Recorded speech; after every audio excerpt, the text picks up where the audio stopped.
Welcome in, everyone. Ready for another deep dive. Today we're tackling something that's kind of like the foundation of how India works, local self-government. Hmm. We're talking about how communities, from tiny villages to big cities, organize themselves and get things done. And the cool thing is, we've got this whole collection of sources that cover everything from ancient history to modern-day challenges, and even some ideas for making things better. Yeah, exactly. And we know you're busy, so our goal here is to sort of distill all this information down to the really crucial bits. We want to give you a clear understanding of how this system has evolved, how it works today with things like the Panchayati Raj institutions and the urban local bodies, and how laws like PISA and the Forest Rights Act play a role. It's all about getting those aha moments without getting bogged down in too much detail. Exactly. So as we go along, let's keep this big question in mind. How has this whole system of local self-government in India changed over time? What are the main parts of it today? And what are people doing to make it even stronger at the grassroots level? So let's start by going way back. Our sources talk about some pretty impressive forms of local organization in ancient India. It's really interesting, the terms they used back then. Like in the Vedic period, you had the Gramini, who was like a village leader. And then there were these assemblies called the Sabha, which dealt a lot with agricultural matters, and the Samiti, which had judicial functions. It really shows that communities have been managing their own affairs for a long, long time. Hmm. Makes you think about how those early forms of local power compared to what we see today. Were they truly representative? How much authority did they really have? Tough to say for sure, but then moving into the medieval period, it looks like things shifted towards more centralized leadership. So did local governance kind of fade into the background during that time? Well, the sources do suggest a more top-down approach during the medieval period, but it's important to remember that even with stronger central control, village communities continued to function, following their own customs and traditions. So the formal structures may have changed, but the idea of local community management stuck around. Okay, so then we hit the British colonial era, and that brought some big changes, right? They really formalized local government in new ways. Seems like a real turning point. Absolutely. The regulation of 1816 is a good example. It officially gave judicial powers back to village panchayats in some areas. Then you have Mayo's resolution of 1870, which tried to give local institutions more responsibilities and some financial resources. And in the same year, the Bengal Village Chowkidari Act allowed the district magistrate to actually create panchayats for local policing. These are some early steps towards a more structured system. And then there's Lord Ripon's resolution in 1882. Our sources highlight this as a major moment, almost a deliberate attempt to tap into those ancient roots we were just talking about. Right. You could say Ripon's resolution was a landmark because it explicitly aimed to promote local self-government by looking back at the historical systems that had existed in India. It recognized the value of local participation in governance, a principle that is still very relevant today. And after that, the Morley-Minto reforms of 1909, they introduced more elections in local government based on what a royal commission recommended. Yeah. Then, just before India's independence, the Montagu-Chelmsford reforms of 1919 brought in this idea of diarchy. Now, for our listeners who aren't familiar with that term, it basically meant that some areas of governance, including local government, were given to elected Indian ministers in the provincial governments. So there's this clear move toward more local control. Exactly. So by the time India became independent in 1947, there was already a lot of experience with and thinking about local governance, even though it was shaped by colonial rule. This background really influenced the decisions that followed as India began to create its own path. Okay, so after independence, how did India start to define its own vision for local self-government? Our sources point to Article 40 of the Constitution as a starting point. Yeah, Article 40 is key here. It made local government a responsibility of the states. But it also laid out a directive principle, basically a guideline, stating that the state should organize village panchayats and give them the power to function as units of self-government. So it set this initial goal of local democracy. And then we see this series of committees, each with their own recommendations for achieving this. The Balwant-Raimeta Committee in 1957 seems particularly influential. What's interesting is that the Balwant-Raimeta Committee introduced this idea of democratic decentralization. They specifically recommended a three-tier system for Panchayat Raj institutions, or PRIs, with directly elected representatives at the village level. It was a big push to empower people at the grassroots. And it's worth noting that Rajasthan was the first state to actually put this three-tier model into practice. Right, and later on, the Ashok Mehta Committee in 1978 suggested shifting to a two-tier system. They also proposed setting up Naya panchayats to handle local disputes. Even though the Ashok Mehta Committee's recommendations weren't fully implemented nationwide, they were important because they sparked further discussion and helped refine the structure of PRIs.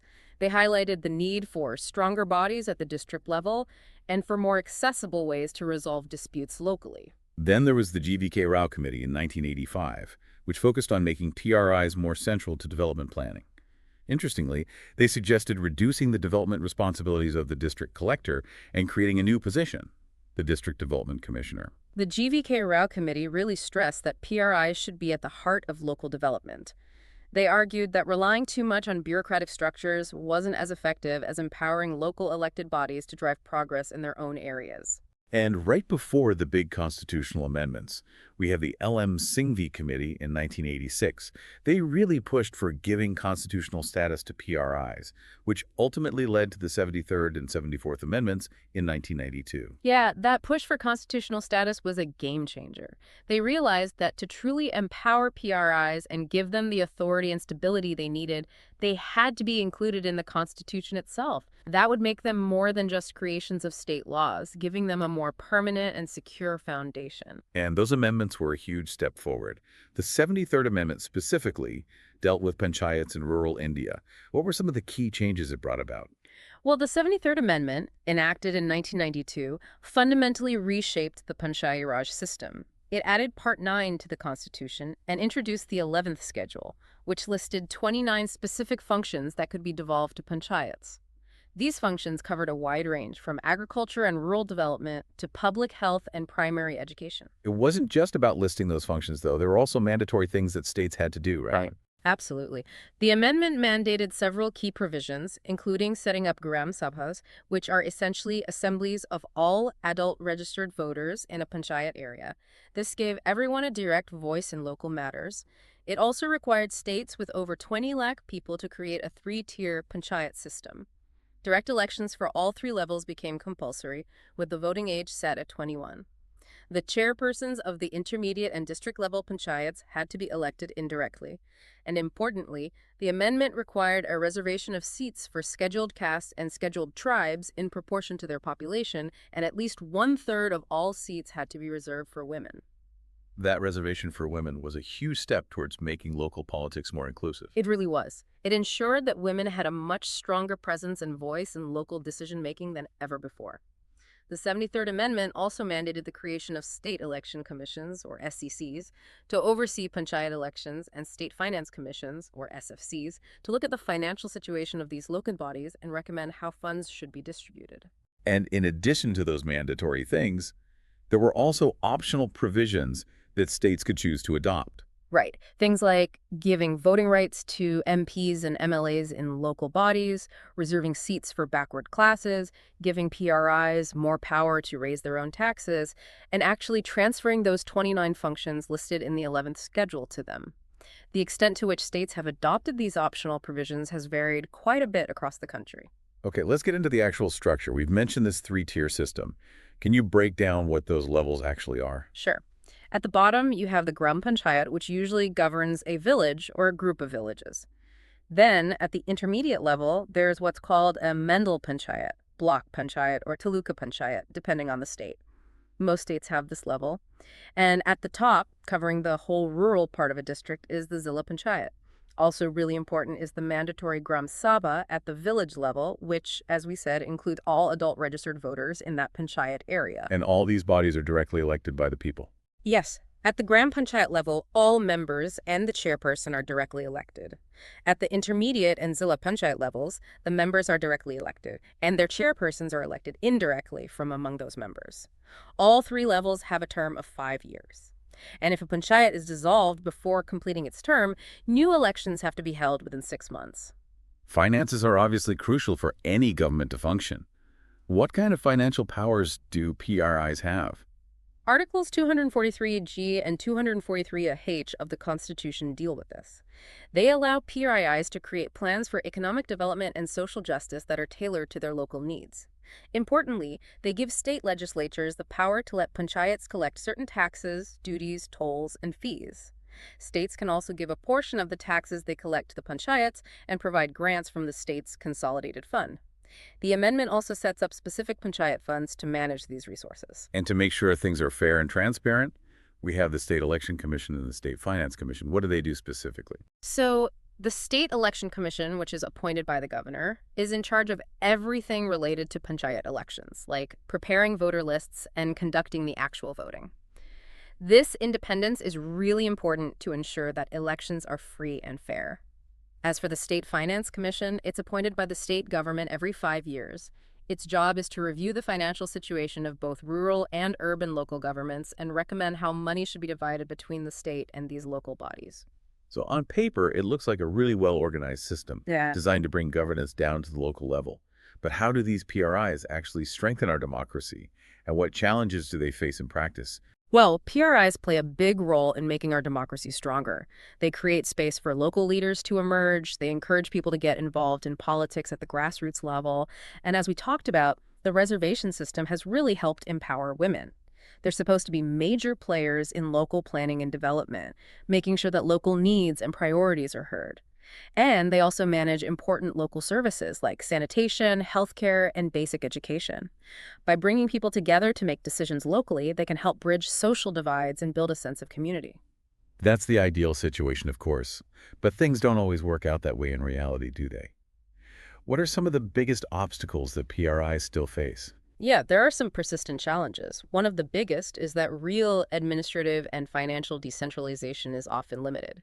State governments frequently hold on to a lot of control over functions and finances. PRIs often don't have enough power to raise their own money through taxes, so they end up heavily dependent on state funding. And this limits their ability to act independently. The recommendations made by state finance commissions aren't always fully implemented by the states. The powers and effectiveness of state election commissions can also vary from state to state. And maybe most importantly, Gram Sabhas, which are supposed to be the foundation of participatory democracy, often aren't given the resources and support they need to function properly. Our sources also mention problems like the lack of clear guidelines on the ideal size for panchayats and the fact that they have limited power to hire and manage their own staff. You're right. Not having clear rules about panchayat size can lead to problems with management and representation. And if they can't hire and manage their own staff, it's hard for PRIs to effectively deliver services, even if they have the money and the mandate. On top of all that, state governments often have the power to review and even overturn decisions made by PRIs, which can really undermine their autonomy and effectiveness. For instance, a state government might overrule a local panchayat's decision on a development project if it doesn't align with broader state priorities. All right, let's shift our focus to specific regions and communities. Our sources talk about the Panchayats Extension to Scheduled Areas Act, or PISA, of 1996. What led to this legislation? So as we discussed, the 73rd Amendment didn't automatically apply to areas with large tribal populations, mainly those designated as Fifth Schedule areas in the Constitution. PISA came about in 1996 to extend the principles of Part 9X of the Constitution with some modifications to these Fifth Schedule areas. The main goal was to recognize and protect the traditional customs, cultural identity, and rights of these communities, especially when it comes to managing their natural resources. And these Fifth Schedule areas are spread across several states, right? Yeah, right now there are Fifth Schedule areas in 10 states: Andhra Pradesh, Chhattisgarh, Gujarat, Himachal Pradesh, Jharkhand, Madhya Pradesh, Maharashtra, Odisha, Rajasthan, and Telangana. Okay, so under PISA, how are the terms village and Gram Sabha defined in these tribal areas? Under PISA, village has a more flexible, community-based definition. It usually refers to a settlement or a group of settlements that form a community and manage their affairs based on their own traditions and customs. The Gram Sabha in these areas includes everyone who is registered to vote in panchayat elections at the village level, but there is a much stronger emphasis on decision-making that follows the traditional norms and practices of that specific community. And PISA gives some pretty important powers to the Gram Sabha and panchayats in these scheduled areas, right? It does. PISA empowers the Gram Sabha, or the appropriate level panchayat, with several crucial rights. These include mandatory consultation when it comes to things like land acquisition, resettlement, and rehabilitation. They're responsible for planning and managing minor water bodies in their area, and their recommendations are required before any mining licenses for minor minerals are given out. They have the power to regulate the sale and consumption of alcohol. They own minor forest produce, and they can prevent the transfer of land belonging to scheduled tribes and work to recover any land that was taken illegally. They also have the right to manage village markets, control money lending to scheduled tribes, and oversee local institutions and officials in areas like healthcare and education. They also have control over local plans and resources. Wow, that sounds like a major step towards giving these communities more control over their lives and resources. What's been the overall impact of PISA? Well, PISA has the potential to significantly increase the involvement of tribal communities in decisions that directly affect them. The idea is to reduce the feeling of alienation that these communities often experience by giving them a bigger say in how public resources are managed. It can help reduce poverty by empowering them to manage natural resources better and by limiting exploitation through rules on things like money lending and alcohol sales. If it's implemented effectively, PISA can also be a key tool in stopping illegal land grabbing and protecting the unique cultural heritage of these tribal communities. Our sources also bring up the Forest Rights Act of 2006, which seems to have similar goals but for forest-dwelling communities. Right. The Forest Rights Act, or FRA, of 2006 is another really important law. The Ministry of Tribal Affairs is the main ministry in charge of it. Its main objectives are to address the historical injustices faced by... Who can actually claim these rights under the Forest Rights Act? The main criteria are that you must live in the forest and depend on it for your livelihood. For scheduled tribes, just being a member of a scheduled tribe in that area and living in the forest is enough. For other traditional forest dwellers, they have to prove that they have been living in the forest for at least 75 years. What about the Gram Saha? What role does it play in implementing the Forest Rights Act? The Gram Sabha has a central role in making the FRA a reality. It's the main body that receives and processes claims for forest rights. The Gram Sabha passes a resolution that identifies who should have rights and what those rights are. This resolution then goes to higher levels, like subdivisional and district-level committees, for review and approval. These committees have both government officials and elected representatives from local bodies. So the Gram Sabha is basically the first and most important authority when it comes to recognizing and claiming these forest rights. That's pretty powerful. It is.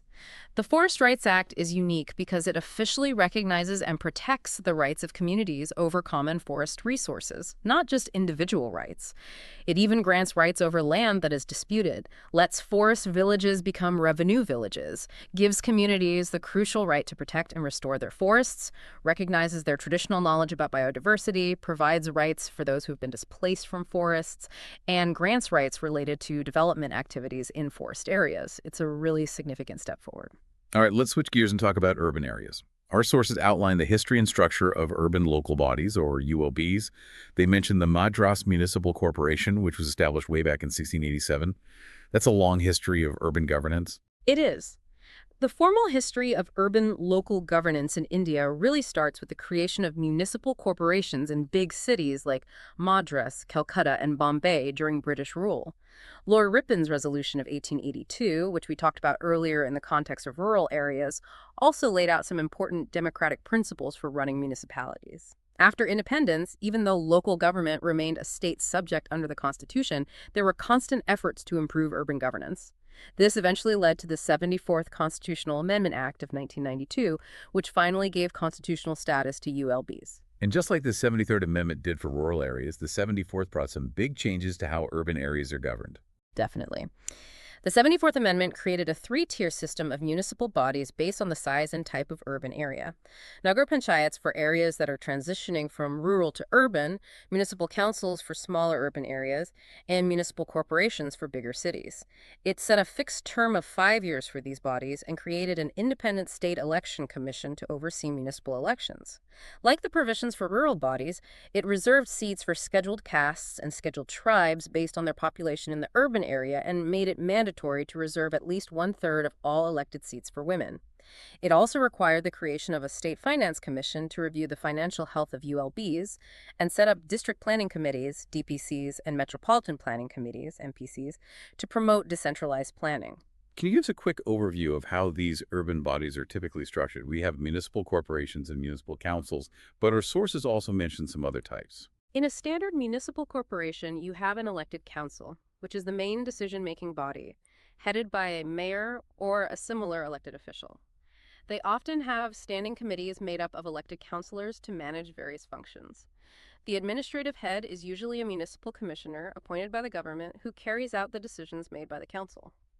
Municipal councils in smaller towns are structured similarly, but often have fewer committees and less power compared to corporations. Now, besides these main types, our sources also talk about notified area committees, which are usually nominated bodies for towns that are growing rapidly. There are also town area committees, which have limited functions and serve smaller towns, cantonment boards, which are run by the Ministry of Defense, townships managed by public sector companies, port trusts, which are created by an act of parliament and have both elected and nominated members, and special purpose agencies, which are set up for specific tasks like water supply or urban development and often operate quite independently. What about those district planning committees and metropolitan planning committees? What do they do in the planning and development process at the district and metropolitan levels? District planning committees are really important for integrated planning at the district level. Their main job is to combine the development plans created by panchayats in rural areas and municipalities in urban areas into a single plan for the whole district. Interestingly, they aren't formed in the 5th and 6th scheduled areas, which might have different planning processes in place. Metropolitan planning committees do something similar, but for large metropolitan areas with a population of 1 million or more. They create a draft development plan for the whole metropolitan region, taking into account the plans of all the local bodies in that area. Importantly, a large number of members in both types of committees are elected representatives from local bodies, so there's a good level of democratic input in the planning process. So looking at the big picture, how has the 74th Amendment changed how urban areas are governed in India? The 74th Amendment officially recognized ULBs as a separate level of government in urban areas, making them more legitimate and stable.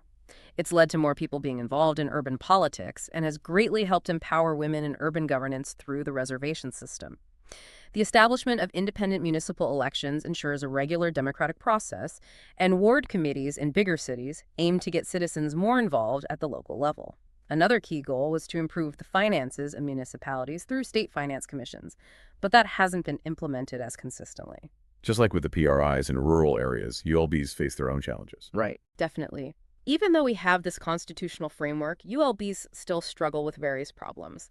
Often, state governments hold on to a lot of power and don't really give ULBs the freedom to do what they need to do locally. They might not get enough funding from the state, as the recommendations from state finance commissions aren't always followed. The act itself doesn't clearly define the roles and powers of mayors and other elected leaders in many states, which creates confusion. And a big concern is the financial instability of many ULBs, made worse by the introduction of the Goods and Services Tax, GST. There isn't always a clear system for sharing GST revenue with ULBs, and many of their old local taxes are now part of GST.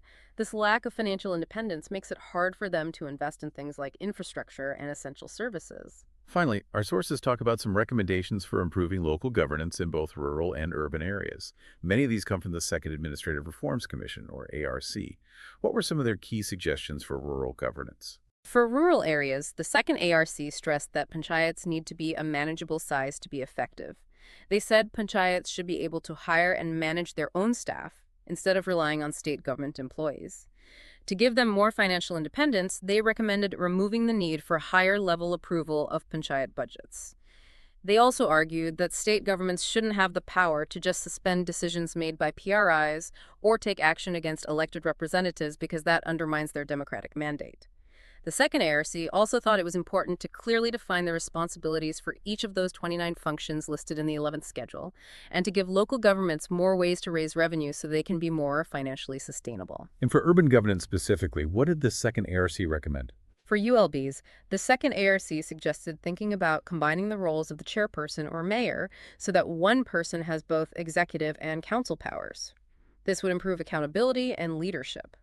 They also emphasized the need to help municipalities learn how to borrow money responsibly from financial institutions and to look at using land they own as a way to generate revenue. They recommended making it mandatory for all ULBs to have citizens' charters, which would make their services more transparent. They also thought ULBs should have full control over the functions that have been given to them, and that local taxes should be decided and collected in a transparent and fair way without political interference. So we've really covered a lot of ground here, haven't we? We've looked at the whole landscape of local self-government in India, from its ancient roots to the challenges it faces today and potential solutions. We have. We've explored how the 73rd and 74th constitutional amendments created a really important framework for empowering local bodies in both rural and urban India. We've seen how special provisions like PISA and the Forest Rights Act address the specific needs and rights of particular communities. And it's clear that while these institutions are essential for democracy at the grassroots level, for local planning, and for meeting the needs of diverse communities across India, there's still a lot of work to do to achieve true decentralization and empower people at the local level. Understanding this complex system gives you, our listener, a valuable perspective on governance and development at the most local level. It shows the huge potential of these institutions and the ongoing efforts needed to make that potential a reality across India. To wrap up this deep dive, thinking about the long history and the ongoing challenges, what do you think would be the single most effective step to truly strengthen local self-government in India? And maybe even more importantly, how can everyday citizens like ourselves contribute to making that change happen? It's definitely something worth thinking about. Thanks for joining us for this exploration.